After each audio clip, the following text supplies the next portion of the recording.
Okay, right. Hello, everybody, fellow artists and everything. So, thank you first of all for putting on your posts on the Facebook page and everything. It's really nice to see people's work from all the classes. So that was really good. We're carrying on today with working on composition. So I may have talked a little bit about that last week, but so before that, we were doing the scratch boards. This time we're looking at creating a composition, which I've talked about a bit, but I'll talk about a bit again in a minute. What I'm doing now is I'm working on looking at some different artists' work, and I mentioned some artists last week, and I've got one more that I'm using as inspiration for the next piece that I'm doing in a few minutes. So I'll show you that and take you through everything that's been going on with that. So I'll take you over to the wall. So here we go. So you'll remember last week that I showed you Sarah Bowman, who uses this kind of very limited color palette with the greys, the blues and the whites, and a bit of green in there as well to draw your attention nearer the front of the picture. And obviously you've got this very kind of idealistic almost idea of the British coastline and things with the boats and things.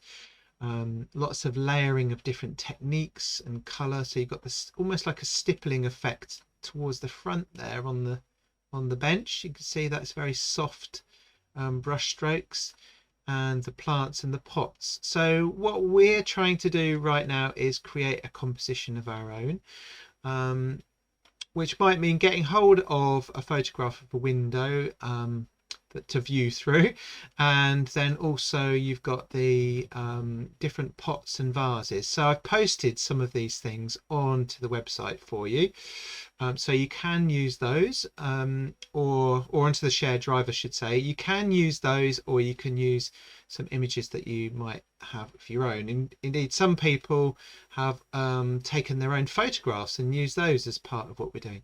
So that was Sarah Bowman, and this one was what's his name again?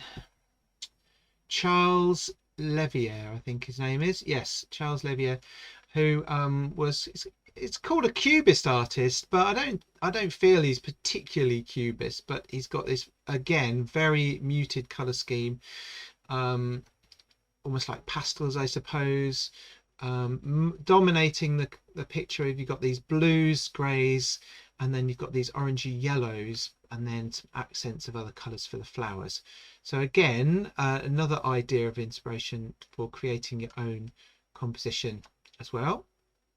And this one, which was Winifred Nicholson, just over here, which is really, and I really like this one because of the softness of the skyline, how the skyline and the sea are almost like blended in together and very bright towards the back there, and everything to create this lovely atmospheric effect. And you've still got the use of these nice shadows around the glass with the flowers in the front. So obviously your focal point is going to be the flowers, but you're also drawn through the picture into the background when you see this nice sort of island towards the back there. Okay, so I'll show you the picture that I was working on again in a few minutes last week. Now these ones are by Ben Nicholson, who is an artist quite famous during the, I suppose, 30s, 40s, 50s and 60s. Well, actually he was very famous. He also, I think he had a relationship with Barbara Hepworth, the sculptor, and they all lived down there in Cornwall. But this is what I would probably class as a little bit more cubist, I guess. So we've got this very abstract foreground with these very clear overlapped shapes, and then we're drawn into the back where you've got I think it's a little boat at the back there.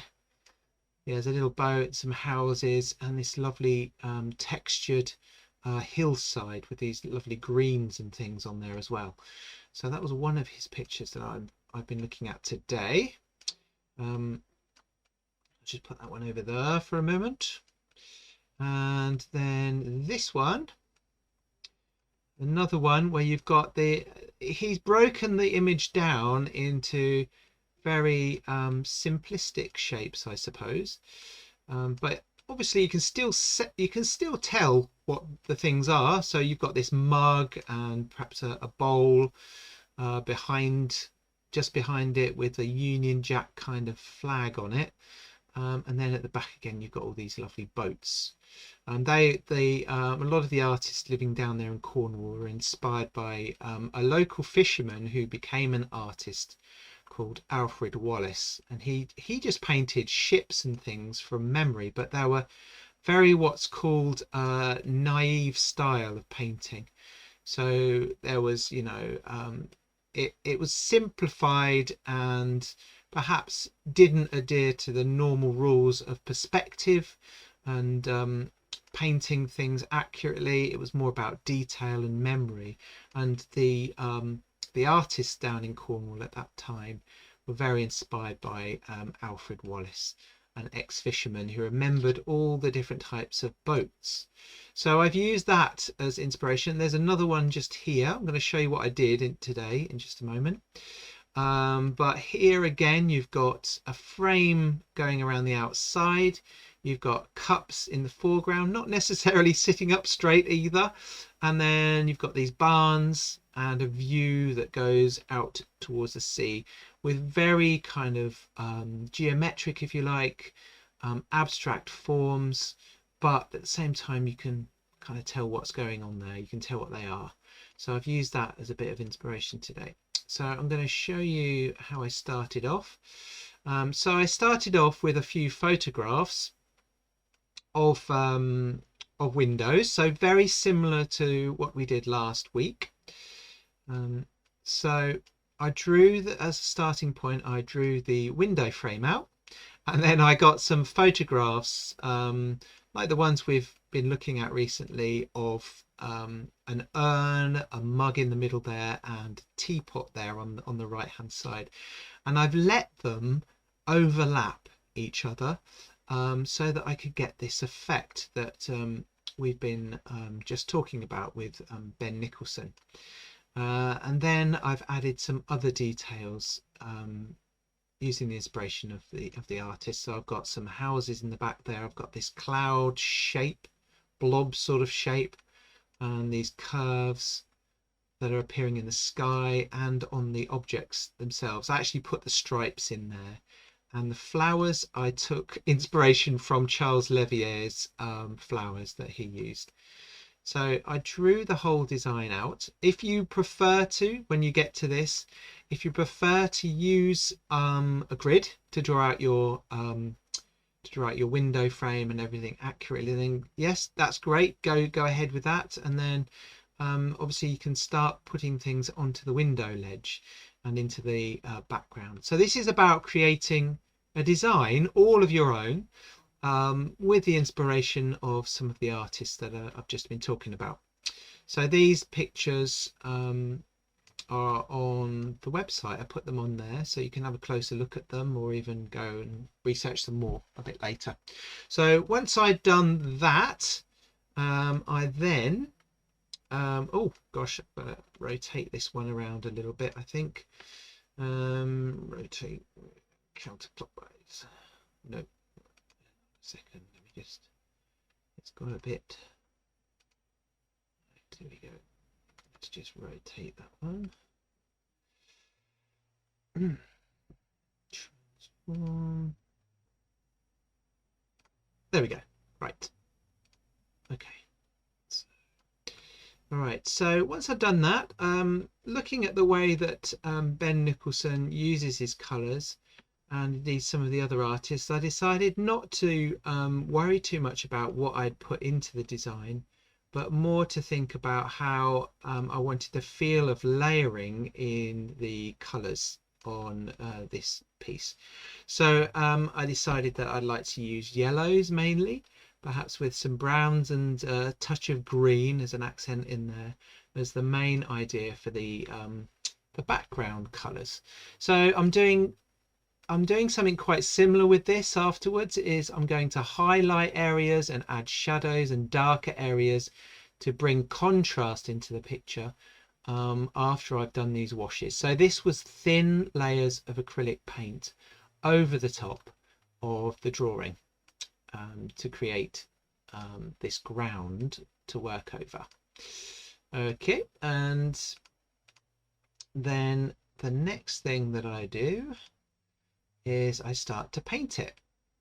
So this for me is where the real fun begins with this image, because you can be quite creative, and it's not just a case of I'm just coloring in different areas. I'm also looking at if you look there on the top right hand corner, you can see that these shapes in the window pane are actually some of the reflections that you can see in the photograph. So I'm using some of those.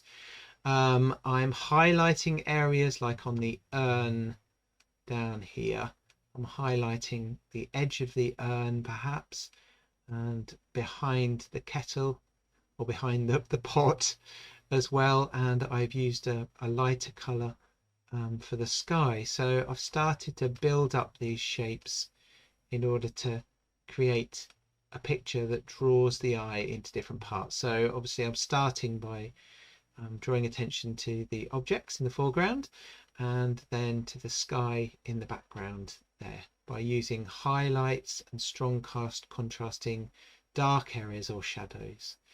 The color scheme is mostly yellows, as I said, but you can't see it so well on here, but down in the bottom corner we've got purples, and on the left hand corner on the windowsill we've got purples, which is a color that is opposite a yellow on the color wheel as well, and the reds would be more opposite the greens, so it adds a little bit more energy into the composition.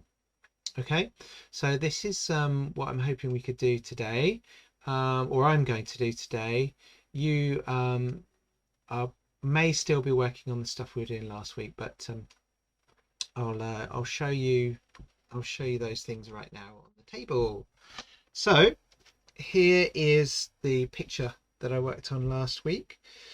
So this was obviously without the layering and detail that we used for Ben Nicholson's work. This is more just experimenting with the arrangement of things in the picture. So there are methods that you can use for this. So you can see these two marks down here. This is where I've roughly divided the width of the picture into thirds, and that third, if you take that line up through the picture, you can see that the middle of the pot is actually on that third, as is the middle of the cup and the boat a bit further up. So I'm using that third to help balance out the composition.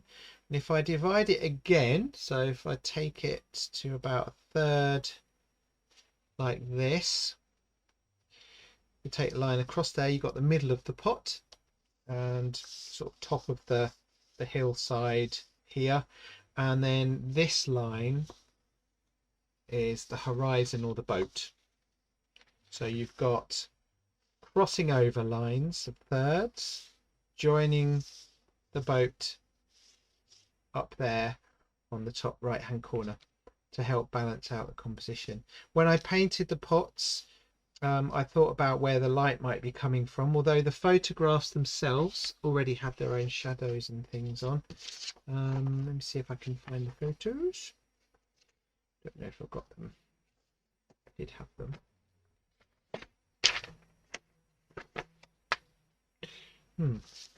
Oh no, I haven't got photos on me at the moment, but the idea was think about where the light's coming from. So obviously on the original picture, which is this one, the light's hitting here, so that light reflected off of here may have casted a little bit of a highlight on this side of the pot, and there, because there's light coming through the window, there'll be a bit more of a highlight over here as well. And I've done the same with the cup, light hitting that side of it and inside that side of the cup to make it fit with the rest of the picture. If I was to change this, I would probably change the colour of the pot and the cup to draw more attention to the foreground as opposed to the background. But I've used a red on the boat to draw us in through the picture into the sort of sea, if you like, as well. Okay, and then I added some shadows underneath. Okay, so that's the idea of this exercise, was to create a balanced composition using some of the ideas that we've been learning during this this course. So the one that I've been working on, I've used this photograph for the window, which is that one, leaving a bit more room again for my pots and all this sort of thing down here. And then I found this really lovely urn just here with the two handles either side, which I've drawn here. So I've made the handles a bit thicker. I wanted it to be a bit more heavy and graphic-y like Ben Nicholson's work. And then I've used this teapot, but made this thicker and pointed the other direction. And I did have another picture of a mug, but I put that just down here. So, but you can see, and I will exaggerate this probably a bit more later, that some of the layers aren't painted or are overlapping each other to create that cubisty effect that we saw with work like Ben Nicholson's cups and things just over here. And then the flowers, I used a little bit of inspiration from here. Made up my own flowers in a sense. Oops. There we go. And then the Ben Nicholson houses towards the back. So I'm just going to carry on working on this today. And then when you're ready, if you're ready today to start having a go at this, you'll need a picture of a window and some objects. If you don't have them to hand, just use the internet. If you've got a computer, well, you've obviously got a computer in front of you, so you could use your phone or a computer to find some more images if you need, or if you couldn't see what you wanted on the website there. Okay, so I hope that all makes sense. Yeah, so you can get all of the images that you need from the website. I use Pinterest to find a lot of my images, as it's a very quick way of doing it. Bing is also good for higher quality images if you use the filter button when you search for an image, and then look back over on the left side and you can see some options to change the file size, so you can get some nice big images and print those out if you need to. All right, so at this point, what I start to do is, continue to do is to work on the painting of this piece that I've constructed. So as I mentioned earlier, what I did is I found some images of different pots and so forth, and made sure the window ledge was a little bit bigger so that I could then start to draw these objects over the top. One of the most important things was that the objects were very much in the style of the Ben Nicholson cups, etc. So making some of the handles look a bit more sort of with some basic geometric shapes on, etc. Seemed to work quite nicely. And then also making the images layered to give all the different planes on the pots and objects different layers, if you like, that seem to overlap each other, almost like in a very much so in a cubist sort of style. So what I'm doing at the moment here is on the original photograph we had some highlights on the window frame, so what I'm doing here is bringing out the window frame a little bit more. I do have some shapes which overlap from the background and from different areas, but some shapes which are also shadows which come over the window frame. So I decided just to play around with those a little bit, change the colour of them slightly. So we're taking the things that you would normally see represented in a photograph or in objects and things, and sort of bending the rules a little bit, making some of those shapes overlap and entwine with each other, I suppose. Well, not entwine, just literally overlapping each other. So it's quite good fun. I really enjoy doing this sort of thing because whereas I'm using observational skills, looking at the pictures and so forth, and looking at my artist work, which is Ben Nicholson and things, I am being creative, and there's a lot of freedom involved in painting in this way. So you might put a colour down and then decide that I quite like that colour, but let's put another bit of colour on here as well. Or perhaps there's a little bit of shadow in a place that you hadn't noticed before, so you can go back and repaint over the top. As I've mentioned countless times before, acrylic paints do dry really quickly, so you can the paint will dry quick enough for you to come back within a few minutes and start putting another layer on over the top. You can keep the paint a little bit wetter whilst you're working with some retardant medium, which you just mix in with the paint, and it holds the wetness for a little bit longer, so you can keep blending and things as you go along. But now you can see the window frame on the right hand side is starting to appear a little bit better, and we've also got, you can see the pink reflections from the window pane in there too. So having a lot of fun with this. The urn, the jug on the left hand side there, I've got these curvy shapes which go over the shape of the pot, and those were my own little addition in there as well. And at the bottom of the objects I also added some shadows, which I've reversed out in this case. As you can see, the shadows behind the cup and the teapot are lighter than the actual window ledge. I do in a little while add those shadows in, but I use a cross-hatching technique.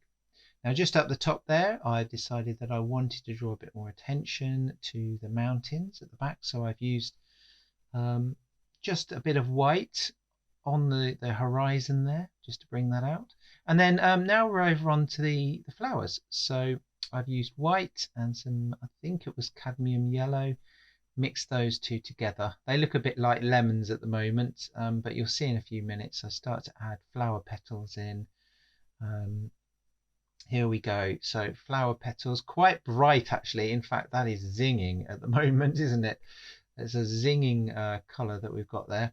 But I tone it down again in just a few minutes to bring the centre of the flowers, give the centre of the flowers a bit more depth. And then I use some highlighting also around the edge of the petals, as I can see in some Charles Levier's work, and that just gives the flowers a little bit more depth, but keeps that kind of cubist shape to the flowers at the same time. And then, as you saw, one of my favourite things to do is use biro. So I've used biro to do some of the finer lines, which you can see here. So the flowers look a bit more interesting now. They're not too bright because I've toned things down a little bit as well. In a few minutes, I do believe that I highlight the background of the flowers. Yep, there. I'm doing the edge of the petals at the moment. So that it makes the flowers just a little bit more interesting as well. And here we go. As you can see, I've got this green underneath, yellowy green, and I'm adding yellow, another yellow back over the top. So we're creating a much richer layered effect on the paints as well. So it is really good because you don't necessarily know completely the outcome of a piece like this. I'm creating the layered colors and things as I go along, but I have in the back of my mind this idea that I started off with the idea of using mostly yellows, And I've got these yellowy browns, I've got yellows in there, and I've got yellowy greens.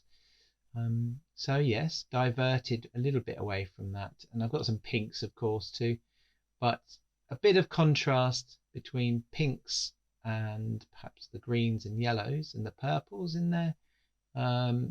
It works quite well, it's quite balanced. There's a little bit of blue in the sky to draw your attention to the back, as well as with the highlights across the mountains that we spoke about just a minute ago as well. And here the actual photo of the jug does not have a handle, but I thought, yeah, let's put one in. It'll look nice. I quite enjoy, I like the balance there with the spout at the front, the very blocky flat shape of the spout, and then the handle which goes just behind the mug. So I think that works all right. There you can see I've highlighted too. Now this side of the window frame, it's a little bit darker than the other side, so that suggests of course that the light is coming in from the left to the right, if not slightly. So I do a few layers on this window frame, but I don't finish it today. I'll be finishing it off next time, perhaps doing another composition as well. But it is good fun. It's a little bit obviously different to some of the artists that we've looked at, but that's another thing that I quite enjoy, is creating something new and being inspired by other artists and objects and a scene, and of course colour. I do like very bright colours. Anyway, I hope you've enjoyed watching today's video, and I'll hopefully catch up with you again next time round. So have a good week everybody, and cheerio, bye bye.